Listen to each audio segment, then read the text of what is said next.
Amor, Ordem e Progresso, capítulo 8 do livro Anjos do Relógio do Sol. 3 meses antes do leilão do Banespa, um grupo de analistas de um banco espanhol publicou um artigo a nível mundial, dizendo que investir no sistema de crédito brasileiro era muito arriscado, que todos os bancos que operavam no país estavam com dificuldades de receber o que havia emprestado. Diziam que as empresas e o povo brasileiro estavam inadimplentes e recomendavam jamais investir no Brasil. No tumultuado dia do leilão, esse mesmo banco espanhol comprou o Banespa e pagou mais de 3 vezes do valor que o banco havia sido avaliado. Estratégia de compra. Essa notícia fez com que eu refletisse muito sobre o sistema bancário. Fiz um curso de matemática financeira, fiz também um curso voltado à área de fomento mercantil e de factoring. E poucos meses depois, já estava eu trocando cheques com taxas bem abaixo do que era praticado no mercado. Obviamente, meu interesse era ganhar dinheiro, porém me imaginava mais como um justiceiro, um praticante da justiça financeira, e nunca como um agiota. Enquanto que o comprador do Banespa trocava cheques predatados a 8%, eu os trocava a 4%, em uma clientela seleta que só antecipava os valores dos predatados para obter descontos no pagamento de seus fornecedores à vista. Com uma motocicleta 125 cilindradas, uma calculadora financeira e uma bolsa sempre cheia de dinheiro, em 4 anos tripliquei o meu capital. Servia com eficiência a meus clientes e com baixíssima inadimplência, colaborando com um número enorme de pessoas. Fazia assim a justiça. Claro que a lei da ordem e progresso atuou e meus clientes diversificaram seus negócios. Apesar da forma sigilosa que eu trabalhava, o número de clientes atendidos foi aumentando. Chegava a fazer mais de 50 consultas no SPC por dia, e junto com minha enorme sede de justiça financeira e com um pouquinho de ganância, parti para a segunda fase do projeto. Constituir a empresa para captar dinheiro através de aportes ao capital inicial, com um contrato-mãe para cada cliente e contrato individual por borderô de descontos, para garantir o direito de retorno. Blá, blá, blá, isso não existe. Na prática, a legislação permite que somente os bancos captem dinheiro e que somente os bancos tenham a garantia de empréstimo. Então, na clandestinidade ainda maior, a microempresa de cobranças captava dinheiro a 2,5% e repassava a 4,5%, com um ganho bruto de 2%, bem diferente dos bancos que pagavam 0,5% de poupança e repassavam nesta época por 6%, com um lucro líquido de 5,5%. Neste momento, percebi que a segunda parte do meu ambicioso projeto só me saciou a sede de justiça financeira, pois consegui realmente atender um maior número de pessoas, mas o meu rendimento continuou o mesmo.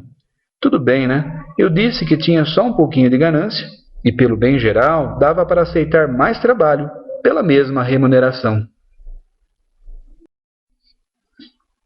Enquanto eu trabalhava apenas com meu dinheiro, o custo de inadimplência era de 0,5%, ou seja, reservava dentro da minha planilha esse percentual para a possível inadimplência, o que durante 4 anos não passava de 0,2%.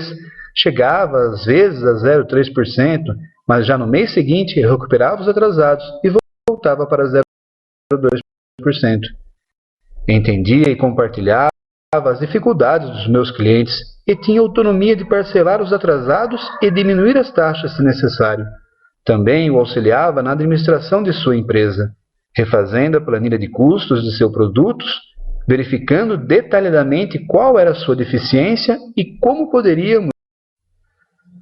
A minha remuneração vinha da taxa de juros cobrada. Porém, esta prestação de serviço era muito mais valiosa, tanto para mim como para o meu cliente. Tínhamos a total transparência nos negócios e, resumidamente falando, de inadimplência é que não iria quebrar. Apesar da clandestinidade dos meus negócios, eu tinha garantia de cheques compensados e pagos, e com as menores taxas cobradas, vinculava cada vez mais os meus clientes, o que era um ótimo negócio. Porém, com o dinheiro captado dos meus sócios aplicadores, não possuía esta elasticidade. Se chovesse ou se fizesse sol, os 2,5% teriam que ser repassados a eles. Acabava com minha autonomia de renegociar com os meus clientes. o que era um péssimo negócio.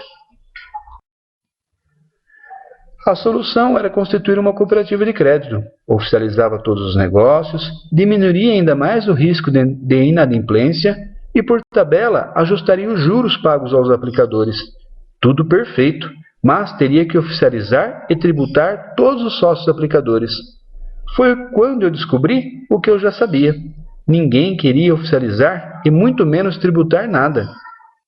Tarde demais, havia explicado muita coisa para muita gente. Até então me viam como um insignificante agiota caipira bem-sucedido, e da noite para o dia passei a ser visto como uma significativa fonte de renda, e o que era pior, pulando para trás no meio da negociação. Desculpas não aceitas, não iriam perder uma enorme comissão. Lembro-me que, para acalmar os ânimos, mesmo sem realizar a compra da instituição que me ofereceram, contribuí com metade do valor das comissões. Paguei para me livrar dos negócios, paguei para me livrar dos vendedores e, principalmente, paguei para me livrar dos executivos comissionados. Erro grave da minha parte. O pagamento era a confissão de que haveria de ter ainda mais irregularidades. No prazo de 40 dias, 8 anos se perderam, e não me sobrou nada, nem a coragem de me explicar, e não tive nem a malícia de ter uma conta de segurança. Preparava-me para ser empresário do ramo financeiro e não um estelionatário. Tinha a certeza de que meu capital era suficiente para cobrir o prejuízo, e que devolveria o que era de empréstimo aos meus sócios aplicadores. Meu capital era a minha reserva técnica. Sem chance, não funciona assim. Descobri que nesse ramo não tem lugar para mocinho, e muito menos para devolução do que já não era meu. E o pior de tudo, a solução não era chamar a polícia para nos prender. Certamente que não. Acabaram os sonhos e vieram os pesadelos. E foi culpa dos sócios, dos clientes, ou foi culpa dos executivos? Não, claro que não foi culpa de nenhum deles. Os sócios eram todas pessoas amigos de longas datas, que confiavam em mim e eu confiava neles. Os clientes eram ótimas pessoas, honestas e trabalhadoras, e sabia que não conseguiriam quitar suas dívidas sem a continuidade dos negócios. E os executivos, por sua vez, não vieram até mim, fui eu quem os procurei. Então, a total responsabilidade é desse que vos escreveis. E não passa um dia sequer que eu não me lembre dessas pessoas para quem fiquei devendo. Oro para que eles tenham entendimento, e oro também para encontrar uma forma de indenizá-los.